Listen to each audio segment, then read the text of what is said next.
Part 1 of Love and Friendship, deceived in friendship and betrayed in love. Letter the First, from Isabel to Laura.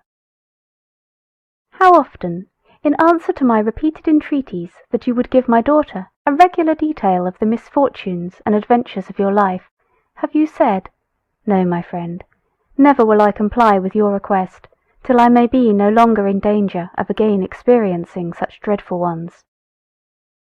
Surely that time is now at hand. You are this day 55. If a woman may ever be said to be in safety from the determined perseverance of disagreeable lovers, and the cruel persecutions of obstinate fathers, surely it must be at such a time of life. Isabel. Letter Second, Laura to Isabel. Although I cannot agree with you in supposing that I shall never again be exposed to misfortunes as unmerited as those I have already experienced, yet to avoid the imputation of obstinacy or ill nature, I will gratify the curiosity of your daughter, and may the fortitude with which I have suffered the many afflictions of my past life prove to her a useful lesson for the support of those which may befall her in her own. Laura. Letter Third, Laura to Marianne. As the daughter of my most intimate friend, I think you entitled to that knowledge of my unhappy story which your mother has so often solicited me to give you. My father was a native of Ireland, and an inhabitant of Wales. My mother was the natural daughter of a Scotch peer by an Italian opera girl. I was born in Spain, and received my education at a convent in France. When I had reached my 18th year, I was recalled by my parents to my paternal roof in Wales. Our mansion was situated in one of the most romantic parts of the Vale of Usk. Though my charms are now considerably softened and somewhat impaired by the misfortunes I have undergone, I was once beautiful. But lovely as I was, the graces of my person were the least of my perfections. Of every accomplishment accustomary to my sex, I was mistress. When in the convent, my progress had always exceeded my instructions, my acquirements had been wonderful for my age, and I had shortly surpassed my masters. In my mind, every virtue that could adorn it was centred. It was the rendezvous of every good quality and of every noble sentiment. A sensibility too tremblingly alive to every affliction of my friends, my acquaintance, and particularly to every affliction of my own, was my only fault, if a fault it could be called. Alas, how altered now! Though indeed my own misfortunes do not make less impression on me than they ever did, yet now I never feel for those of another. My accomplishments too begin to fade. I can neither sing so well, nor dance so gracefully as I once did, and I have entirely forgotten the minuet Delacour. Adieu, Laura. Letter Fourth, Laura to Marianne. Our neighbourhood was small, for it consisted only of your mother. She may probably have already told you that being left by her parents in indigent circumstances, she had retired into Wales on economical motives. There it was our friendship first commenced. Isabel was then 21. Though pleasing both in her person and manners, between ourselves, she never possessed the 100th part of my beauty or accomplishments. Isabel had seen the world. She had passed 2 years at one of the first boarding schools in London, had spent a fortnight in Bath, and had supped one night in Southampton. "Beware, my Laura," she would often say, "beware of the insipid vanities and idle dissipations of the metropolis of England. Beware of the unmeaning luxuries of Bath, and of the stinking fish of Southampton." "Alas," exclaimed I, "how am I to avoid those evils I shall never be exposed to?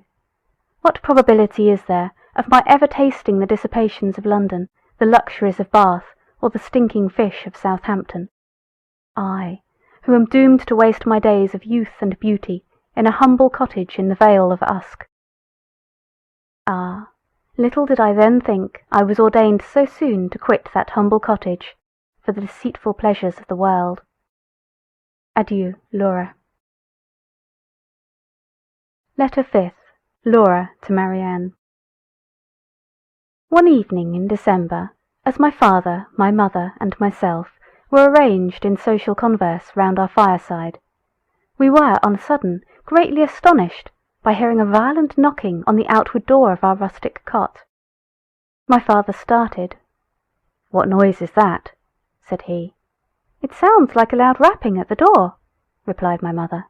"It does indeed," cried I. "I am of your opinion," said my father. "It certainly does appear to proceed from some uncommon violence exerted against our unoffending door." "Yes," exclaimed I cannot help thinking it must be somebody who knocks for admittance." "That is another point," replied he. "We must not pretend to determine on what motive the person may knock, though that someone does rap at the door, I am partly convinced." Here a second tremendous rap interrupted my father in his speech, and somewhat alarmed my mother and me. "Had we better not go and see who it is?" said she. "The servants are out." "I think we had," replied I. "Certainly," added my father, "by all means." "Shall we go now?" said my mother. "The sooner the better," answered he. "Oh, let no time be lost!" cried I. A third, more violent rap than ever again assaulted our ears. "I am certain there is somebody knocking at the door," said my mother. "I think there must," replied my father. "I fancy the servants are returned," said I. "I think I hear Mary going to the door." "I'm glad of it," cried my father, "for I long to know who it is." I was right in my conjecture, for Mary instantly entering the room informed us that a young gentleman and his servant were at the door, who had lost their way, were very cold, and begged leave to warm themselves by our fire. "Won't you admit them?" said I. "You have no objection, my dear?" said my father. "None in the world," replied my mother. Mary, without waiting for any further commands, immediately left the room, and quickly returned, introducing the most beauteous and amiable youth I had ever beheld. The servant she kept to herself. My natural sensibility had already been greatly affected by the sufferings of the unfortunate stranger, and no sooner did I first behold him than I felt that on him the happiness or misery of my future life must depend. Adieu, Laura. Letter 6th. Laura to Marianne. The noble youth informed us that his name was Lindsay. For particular reasons, however, I shall conceal it under that of Talbot. He told us that he was the son of an English baronet, that his mother had been for many years no more, and that he had a sister of the middle size. "My father," he continued, "is a mean and mercenary wretch. It is only to such particular friends as this dear party that I would thus betray his failings.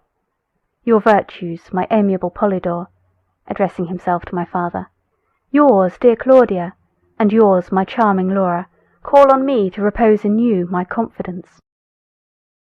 We bowed. My father, seduced by the false glare of fortune and the deluding pomp of title, insisted on my giving my hand to Lady Dorothea. "No, never," exclaimed I. "Lady Dorothea is lovely and engaging. I prefer no woman to her. But know, sir, that I scorn to marry her in compliance with your wishes. No, never shall it be said that I obliged my father." We all admired the noble manliness of his reply. He continued.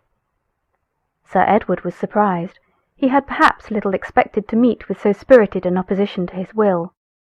"Where, Edward, in the name of wonder," said he, "did you pick up this unmeaning gibberish? You have been studying novels, I suspect." I scorned to answer.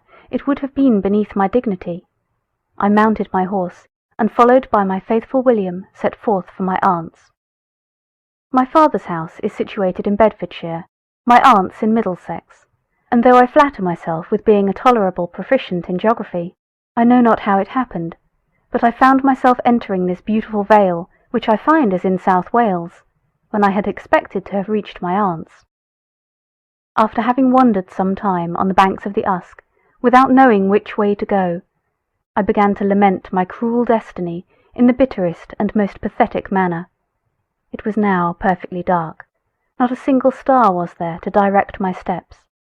and I know not what might have befallen me, had I not, at length, discerned through the solemn gloom that surrounded me a distant light, which, as I approached it, I discovered to be the cheerful blaze of your fire. Impelled by the combination of misfortunes under which I laboured, namely fear, cold, and hunger, I hesitated not to ask admittance, which at length I have gained. And now, my adorable Laura, continued he, taking my hand, when may I hope to receive that reward of all the painful sufferings I have undergone during the course of my attachment to you, to which I have ever aspired? Oh, when will you reward me with yourself? This instant, dear and amiable Edward, replied I. We were immediately united by my father, who, though he had never taken orders, had been bred to the church. Adieu, Laura. Letter 7th. Laura to Marianne. We remained but a few days after our marriage in the Vale of Usk. After taking an affecting farewell of my father, my mother, and my Isabel, I accompanied Edward to his aunt's in Middlesex. Philippa received us both with every expression of affectionate love. My arrival was indeed a most agreeable surprise to her, as she had not only been totally ignorant of my marriage with her nephew, but had never even had the slightest idea of there being such a person in the world. Augusta, the sister of Edward, was on a visit to her when we arrived. I found her exactly what her brother had described her to be, of the middle size. She received me with equal surprise, though not with equal cordiality, as Philippa. There was a disagreeable coldness and forbidding reserve in her reception of me, which was equally distressing and unexpected. None of that interesting sensibility or amiable sympathy in her manners and address to me when we first met, which should have distinguished our introduction to each other. Her language was neither warm nor affectionate. Her expressions of regard were neither animated nor cordial. Her arms were not opened to receive me to her heart, though my own were extended to press her to mine. A short conversation between Augusta and her brother, which I accidentally overheard, increased my dislike to her, and convinced me that her heart was no more formed for the soft ties of love than for the endearing intercourse of friendship. "But do you think that my father will ever be reconciled to this imprudent connection?" said Augusta. "Augusta," replied the noble youth, "I thought you had a better opinion of me than to imagine I would so abjectly degrade myself as to consider my father's concurrence in any of my affairs either of consequence or concern to me. Tell me, Augusta, with sincerity, did you ever know me to consult his inclinations, or follow his advice in the least trifling particular, since the age of 15? "Edward," replied she, "you are surely too diffident in your own praise. Since you were 15 only?